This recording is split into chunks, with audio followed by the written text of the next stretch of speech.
Muy buenos días, muy buenos días. Gracias por seguir ustedes a esta hora de la mañana en su programa El Día. Bueno, Pancho Álvarez, que es abogado, es alguien que siempre hemos conversado con él desde Participación Ciudadana. Ha estado en la revisión de este documento de medidas de coerción, ha estado mirando, de hecho nos compartía algunos datos, pero además Pancho ha trabajado mucho el tema de la corrupción en República Dominicana y del desafío que implica. Entonces, hoy le hemos invitado y le agradecemos muchísimo, Pancho, su disponibilidad para estar aquí esta mañana. Muy buenos días. Buenos días, Edith, Germán y a los amigos y amigas televidentes. Es un placer estar nuevamente acá. Antes de entrar ahí con Edith, Pancho, usted trae un documento aquí sobre el caso Félix Bautista. ¿Se puede comparar estos dos casos? Bueno, primero, Germán, recordar que Participación Ciudadana le da seguimiento a todos estos casos de corrupción, sobre todo de la gran corrupción. Y reúne la información, inclusive la publica, está en la página web nuestra, pero también en publicaciones físicas como esta, por ejemplo.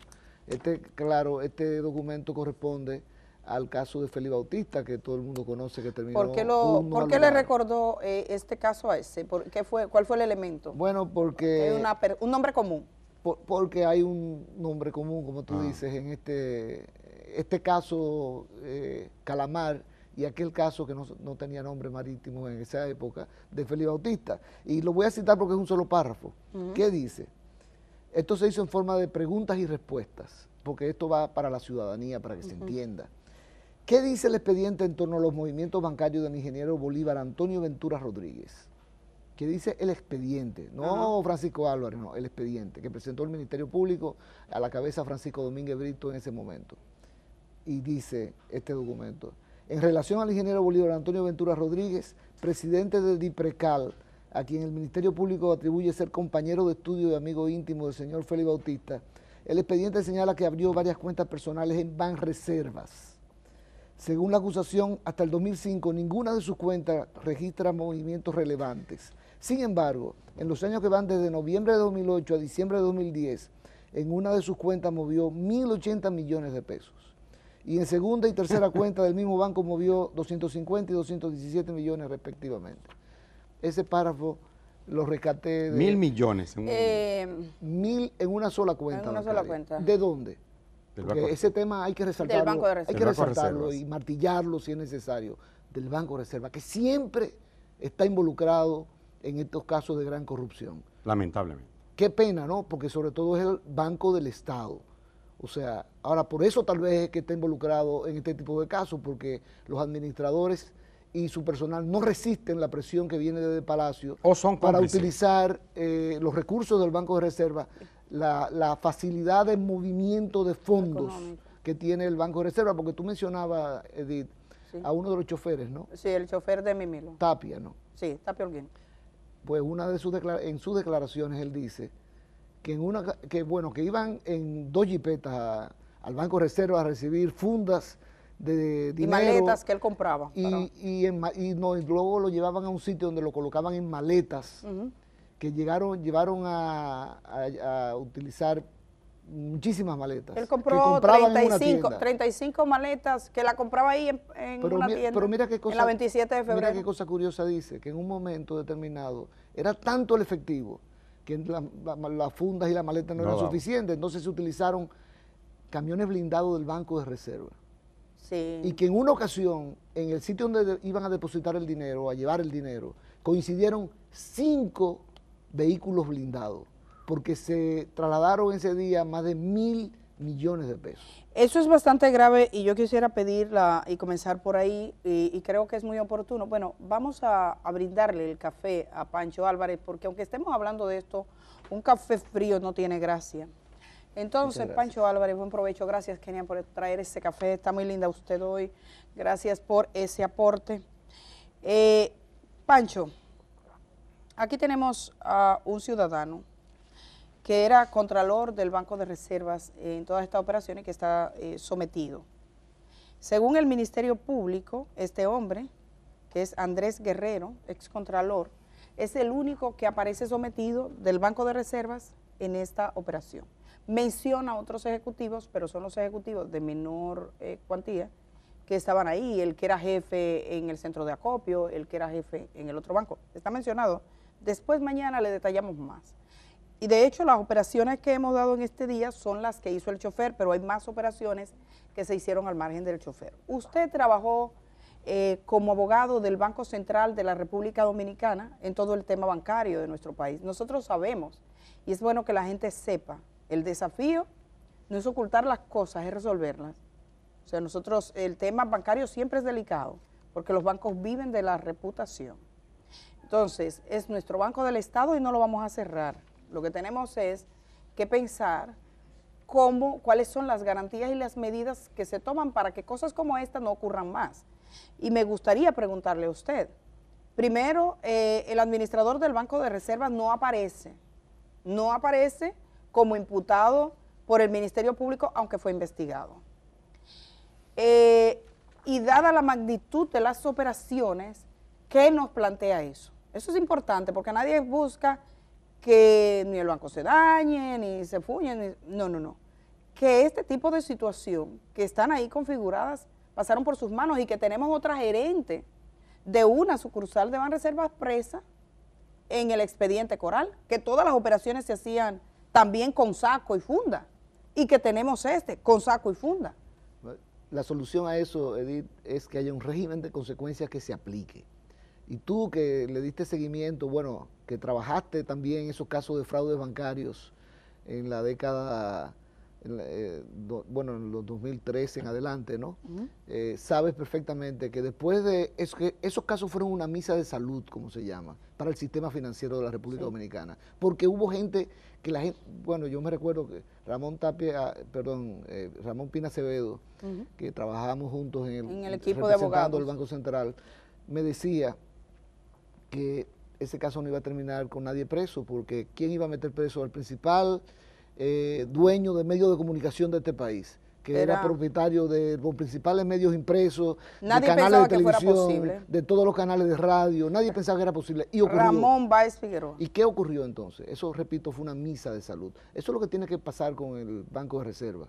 Hacerse una misa de salud ahora. Sí, los que son responsables tienen que asumir las consecuencias y tiene que haber un régimen de consecuencias que se aplique. Es la única forma de evitar que esto vuelva a ocurrir. Y debo decir que todos estos funcionarios, incluyendo al funcionario que está sometido, que por cierto, salió al otro día. Por cierto. O sea, no son funcionarios actuales, porque como eran funcionarios de alto nivel, pero esas consecuencias, o sea, quienes estaban ahí deberían verificarse. Tú que has estado pasando páginas para la izquierda, de esas 2.120 páginas, ¿no? Ajá. ¿No te llamó la atención? Pues yo estuve buscando el nombre de Andrés Guerrero, que se llama. Sí, Andrés Guerrero, ex contralor del Banco de En la Reserva. solicitud ya de medida de coerción. Ajá. En ese documento de 2.120 páginas, al final, cuando se solicita medida de coerción, yo no encontré su nombre. Me pareció extraño eso. ¿No vio su nombre en las penalidades? Sí, al final, tal vez fue un error. Sí, quizás fue un lapsus. Sí, un lapsus, pero... Sí, eso es importante notarlo, porque a ver si hay algún tipo de acuerdo. Pudiera ser que tuviera algún acuerdo. El Ministerio Público tiene una estrategia correcta de llegar a acuerdo con una serie de personas que pueden suministrar información importante. Y ahí te quiero referir a algo técnico. Hay mucha gente diciendo por ahí, que va a hacer la declaración de Mimilo Jiménez contra fulano de tal. Ajá. Y que eso no es suficiente para condenar a nadie. La declaración de uno contra otro. Sobre todo no es un careo. Sí, que una declaración no es suficiente. Y yo le concedo razón. Pero hay que recordar lo siguiente. Primero, en materia penal hay libertad probatoria. En otras palabras, esa prueba de una persona que estuvo involucrada en esos hechos, pero que no fue imputada finalmente, y que se presenta como testigo, es un testigo que puede ser escuchado y que debe ser valorado por el juez. Número dos, su declaración, cuando es corroborada por otros testigos o por documentación, adquiere un valor incontestable. ¿Y qué quiero decir con esto? Tú estabas mencionando lo que entregó el señor Jiménez. Lo relativo solo a las operaciones bancarias. Sí, porque pero ¿entregó qué? Unos volantes de retiro, ¿no? Entonces, si él está dando una declaración como testigo diciendo, se retiraron estos dineros, viene alguien a decir, no, pero que lo está diciendo el señor Jiménez, que es parte dentro de todo ese entramado, eso no tiene suficiente fortaleza. Sí, pero aquí hay unos recibos que corroboran la declaración que dio. Entonces ahí se acabó el tema, no desde el punto de vista solamente de valoración de la prueba. No solamente están los recibos, sino que, y bueno, no llegamos ahí, pero las informaciones sobre las transacciones económicas de las cuentas fueron requeridas al Banco de Reservas, que tuvo que, su comité de lavado de activos suministra diferentes informes que, aunque no aparece el contenido, hay que asumir, están ahí contenidos. O sea, todas las operaciones económicas, incluyendo las expropiaciones, pasaron básicamente por dos estaciones de acá del Centro de los Héroes, específicamente. Entonces eso no es solamente, cuando yo voy al banco, no es solamente que me quede el recibo mío, sino que el banco le pide y le dice, oye, es como el teléfono, dime a ver cómo se manejó esta cuenta, y todo eso aparece ahí registrado. Ahora yo quiero mencionar, para completar la idea anterior del Banco de Reserva, que yo estoy esperando declaraciones del administrador general del Banco de Reserva, del actual. Diciéndolo a medida que se tomaron. Que se van a tomar para investigar. Que se han tomado. No, para investigar lo que ocurrió dentro del Banco de Reserva. Yo no estoy hablando ya de este caso, eso lo hace el Ministerio Público. Yo estoy hablando de la administración del Banco de Reserva. Y estoy esperando también y de las medidas del superintendente de bancos al respecto. Que ese no fue el periodo que estuvo Alejandro Fernández en la superintendencia de banco, pero obviamente es una institución y debería mirar hacia allá y obtener toda la información necesaria para que pueda haber un régimen de control. Y usted lo considera, perdone, que lo que usted está diciendo es trascendente, ¿usted considera que es necesario? ¿Y por qué? Generalmente la banca es muy cautelosa. ¿Por qué usted piensa que el superintendente de bancos debe pronunciarse o debe hacer algo? ¿Y por qué usted piensa que el administrador actual del Banco de Reservas también debería hacer algún tipo de pronunciamiento? Bueno, cuando yo estoy hablando de pronunciamiento, estoy hablando de que van a tomar las medidas de investigación internas para determinar responsabilidades. O vamos a dejar a las mismas personas que colaboraron en esta situación dentro del Banco de Reserva, se va a repetir lo que ocurrió. Entonces tiene que haber, repito, un régimen de consecuencia que se aplique. Bueno, estamos conversando con el abogado Francisco Álvarez Valdés, quien le ha dado seguimiento a todos estos casos de corrupción durante más de 2 décadas ya, Pancho. Fue abogado del Estado Dominicano en el famosísimo caso Baninter. Él ha realizado un resumen ejecutivo, nos ha traído aquí, resumen ejecutivo, solicitó la medida de coerción. Pancho, ahí usted resalta algunos esquemas de corrupción. Mira, Germán, el más importante de todo, el que produjo más dinero, porque fueron 3 los aspectos que se tomaron en cuenta. Las famosas expropiaciones fue uno, otro fue el tema de compras de inmuebles por parte del CEA. El CEA no está para comprar inmuebles en esta época, ¿no? Y en tercer lugar está los juegos de azar, la extorsión que se hacía a través de los juegos de azar. Esos son los 3 esquemas que están en este caso. El más importante en términos de producción de dinero fue el de las expropiaciones. Hay un patrón que se repite, son 27 casos de expropiaciones, 27. Los que presenta el Ministerio Público. Y casi todos tienen el mismo patrón. Claro, no todos se pagaron. Esos 27 casos de expropiación suman 31.000 millones de pesos, 32.000 redondeando, ¿no? Y el Ministerio Público, cuando llegó, solicitó embargo u oposición a que se pagaran alrededor de 10.000 y 13.000 millones. Digamos, redondeando, 13.000 millones que no se pudieron pagar a pesar de que se iban a hacer otros. Por la oposición. Si tú lo reduces a los 32.000, te quedan los 17.000 y tantos millones de pesos de lo que se ha hablado. Ahora, ese tema de las expropiaciones siguió un patrón. ¿Cuál es el patrón? Hubo una persona o un grupo de personas del sector privado que se dedicaron a identificar aquellos casos de expropiaciones que no habían sido pagadas por el Estado. Y ahí identificaron 27 casos.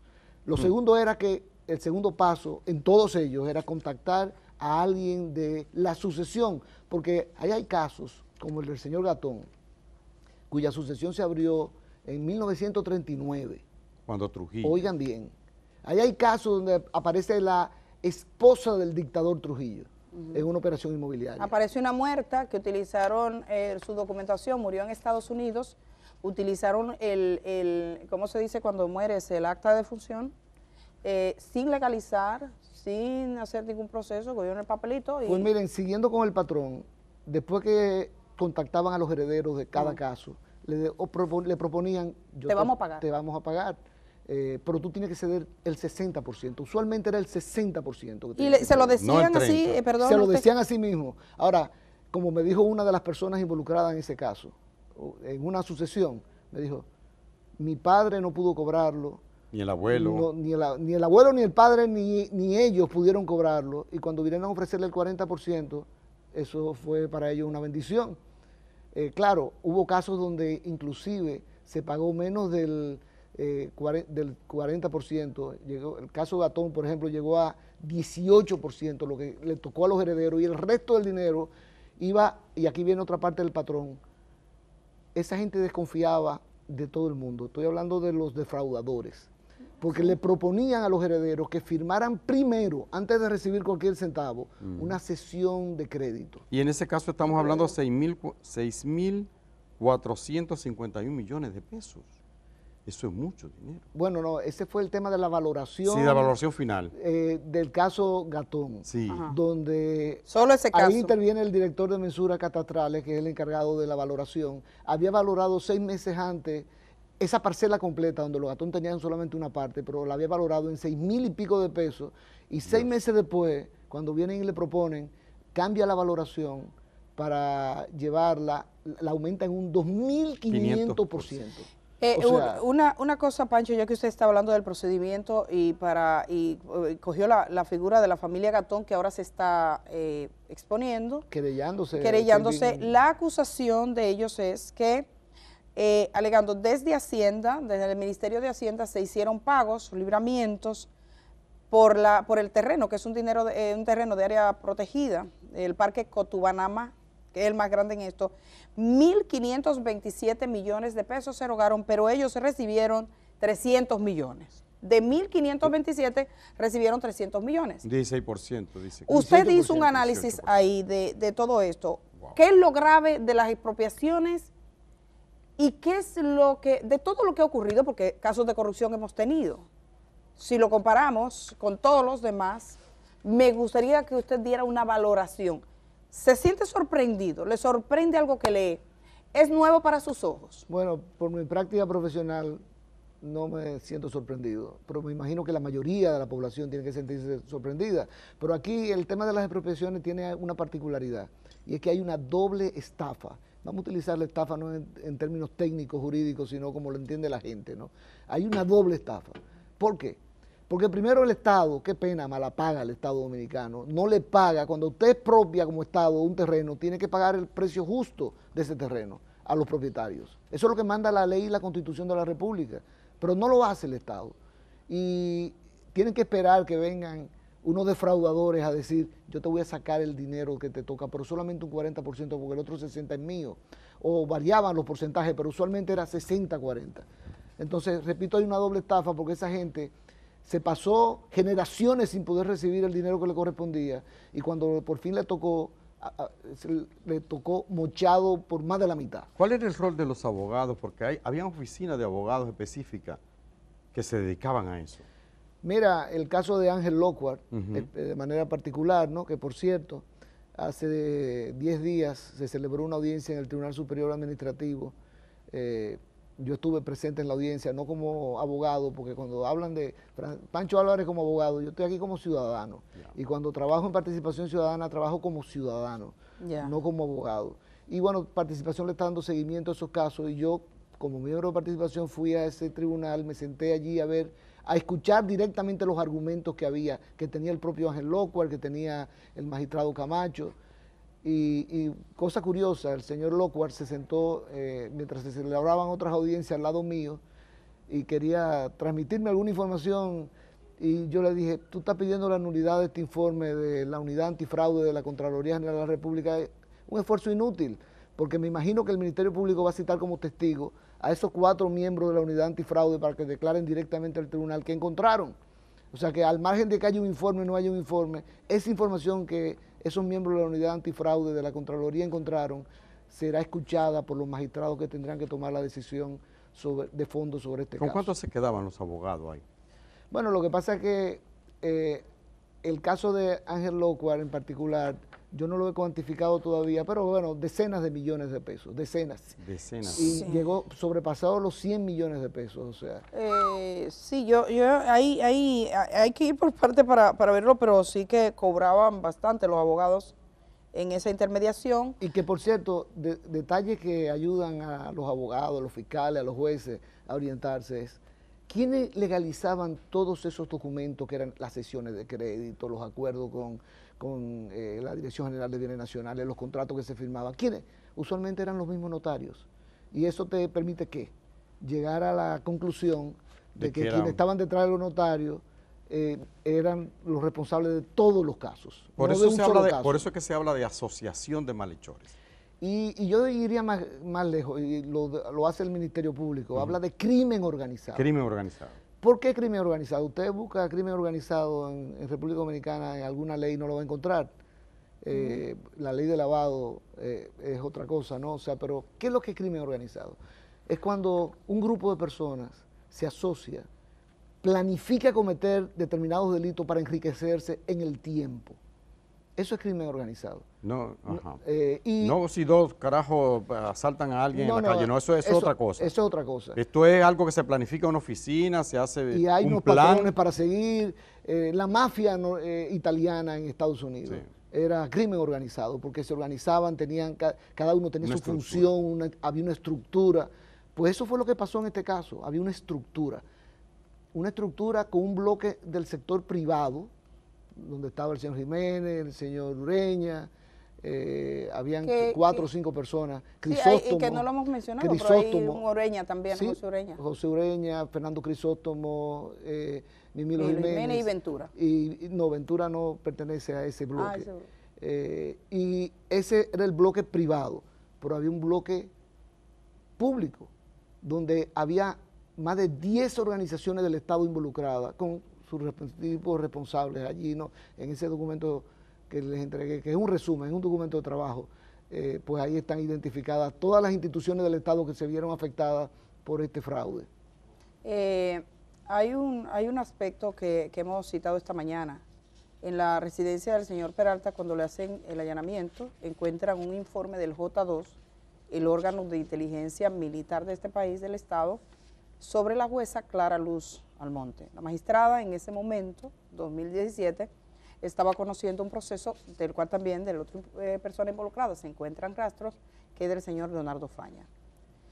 Usted es abogado y puede valorar la trascendencia, primero de que un órgano del Estado se dedique a hacer perfiles de un magistrado, de un juez del Poder Judicial, y otro de que una persona que figura en un proceso que esa magistrada esté llevando lo pueda tener.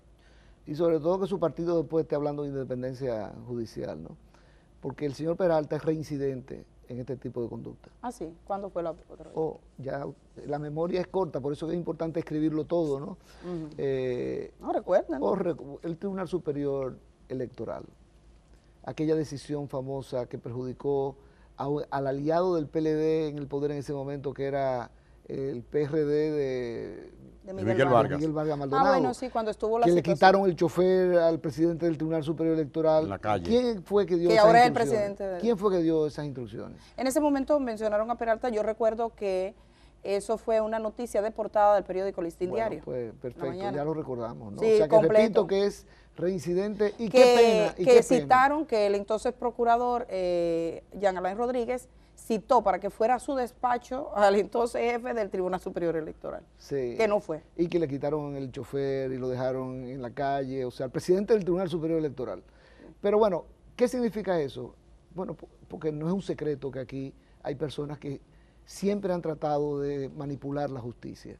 Ahora, cuando yo escuché ayer, anoche, en diferido, al presidente Medina hablar de que se trata de persecución política, comencé a recordarme, pero bueno, vamos a ver, Jenny Berenice Reynoso, ¿en qué momento entra al Ministerio Público? En un gobierno del PLD. ¿De la mano de quién? Del PLDista que estaba en la Fiscalía de Santiago en ese momento, una persona muy apreciada por mí, que inclusive fue miembro de Participación Ciudadana en un momento determinado. O sea, Camacho, toda su vida, su carrera profesional, su carrera como fiscal, en los gobiernos del PLD. Ahora, Entonces, venir a decir que Miriam Germán Brito, por ejemplo, porque es la cabeza del es un Ministerio brazo Público, político, dice. es ¿verdad? un brazo político, eso es una falta de respeto y un abuso que no se puede permitir. ¿Hacia dónde va esa movilización del PLD que dice que nadie lo saca de la calle, que no tiene miedo? ¿Hacia dónde cree Pancho Álvarez que culminará? Yo estaba en una reunión de Transparencia Internacional cuando me llegó la información de que estaban convocando a Marcha Verde perdón, para movilizarse en las calles. Y mi opinión fue, eso es un error. La sociedad civil en sentido general, ¿no? Organizada o no organizada, no debería ir a la calle. Debería esperar. El PLD puede hacerlo, es un derecho que tiene, siempre y cuando lo haga dentro del orden, ¿no? Sí, un derecho constitucional a la protesta. Claro, y eso... Pero el tema de judicializar o de politizar la justicia. Hay que dejar que ellos se manifiesten en la calle, quieren hacer una protesta delante del Palacio de Justicia, que lo hagan. Eso lo hemos visto cuántas veces aquí. Sí, siempre muchísimas veces. Y problema. ponen La baranda. la baranda. Lo que no se puede es romper la puerta para entrar, pero que la gente proteste. Pero que la gente policía salga. debería tener mucho cuidado y el gobierno debe tener mucho cuidado con no dejarse provocar. Dejar que se manifiesten. Y dejar que punto. se manifieste es un derecho constitucional, tienen derecho a hacerlo, y si quieren hacerlo lo deben hacer, y tomar la medida para resguardar el Palacio de Justicia, única y exclusivamente, que yo estoy cansado de tratar de entrar al Palacio de Justicia en ocasiones que se celebran audiencias importantes y no me dejan entrar porque no está prohibida, hay que identificarse para poder entrar, ¿no? O sea, tenemos imágenes a esta hora de la mañana desde los alrededores de la Casa Nacional del Partido de la Liberación Dominicana, que fue escenario ayer de esas protestas. Ahí están, todo vuelve a la normalidad y a la tranquilidad. Usted dice que es importante garantizar ese derecho a protestar, si eso es lo que decide. Hay algunos aspectos que quería preguntarle a usted, Pancho. Cuando hablamos de la corrupción, no es decir confrontar al Estado con el partido, porque el partido también es víctima de la corrupción. Es decir, se menciona el proceso preelectoral del año 2019 y dice que parte de los recursos que hoy hemos estado citando, cómo se sacaban los recursos, fueron destinados a que un candidato en específico ganara ese proceso electoral, ¿verdad? O favorecer a ese candidato que terminó siendo el candidato. En la práctica, si uno se va a esa fecha, vamos a encontrar a Reinaldo Pared Pérez denunciando que se habían utilizado todos los mecanismos que llenaban y utilizó dos frases de profunda injusticia e inequidad el proceso interno del PLD. Lo mismo que Amarante, que se refirió al tema y dijo y se retiró por eso. Entonces, el PLD es mucha gente, es gente también que internamente podía estar presa de una circunstancia, de una corriente donde el dinero era el que se imponía. No sé si usted ha ponderado en este sentido, porque bueno, podría darse la idea, pero no son todos los PLDistas los que hicieron esa fiesta. pero son sobre todo los dirigentes, no los PLDistas de a pie, como se llama, ¿no? De la base. Y ni siquiera todos los dirigentes. Ese es el ¿no? partido de Juan Bosch, hay que recordarlo. Y Juan Bosch dejó un legado de integridad a este país, no lo contrario. Ahora, ¿qué ocurrió? Que muchos discípulos de Juan Bosch pensaron que por el camino de Juan Bosch no se llegaba al poder, que era más corto el camino de Joaquín Balaguer, trazado por Joaquín Balaguer, y lo hicieron.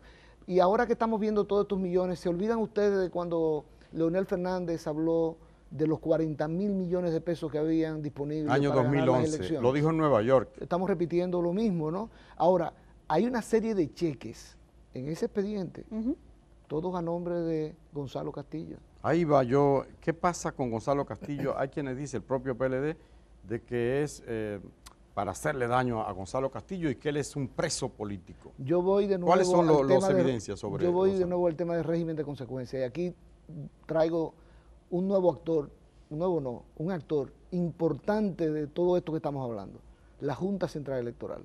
Yo ya mencioné Banco de Reserva y su administración, Superintendencia de Banco, y ahora menciono a la Junta Central Electoral. ¿Por qué? Porque la Junta no puede decir, no hay sanciones para utilizar el fondo, de donde vienen los fondos, no hay sanciones, no puedo hacer nada. Claro que usted puede hacer. Eso dijo el presidente. Claro que puede hacer. de la Junta. Investigar, reunir toda la información y publicarla. Y por lo menos ahí hay una sanción moral. Pero ni eso se hace en República Dominicana.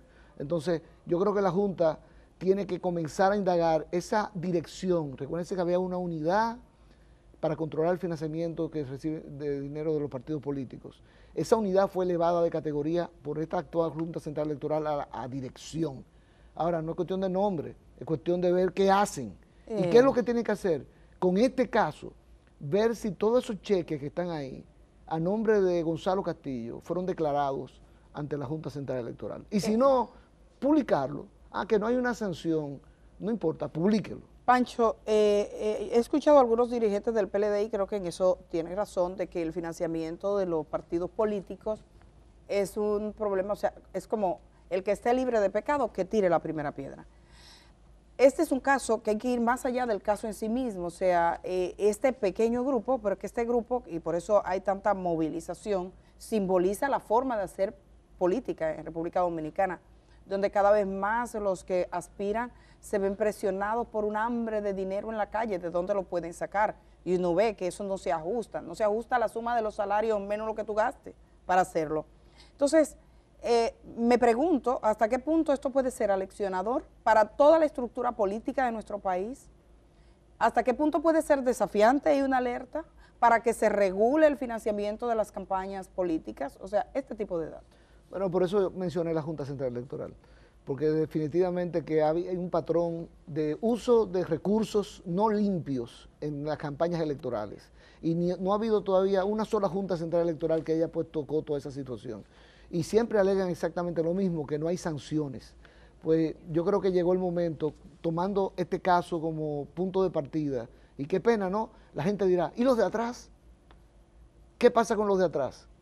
Y la gente dice, ¿y por qué no persiguen a los funcionarios de Leonel Fernández? ¿Ustedes saben por qué? Bueno, porque el Ministerio Público tiene que ser selectivo, y es una palabra que mucha gente entiende pecaminosa. Selectivo en el sentido de priorizar los casos que están más cerca en el tiempo, claro. Porque hay una figura que es la de la prescripción, que si tú, mira, descubriste que se robó un dinero, pero ya el caso está prescrito, no puedes perseguirlo en los tribunales. Eso es comprensible. Sí, pero hay gente que no entiende por qué se le da prioridad a lo del último periodo de gobierno, porque es el que está fuera de los plazos de prescripción. Lógicamente. Y además estos son más grandes de alguna medida. Pero no importa el tamaño.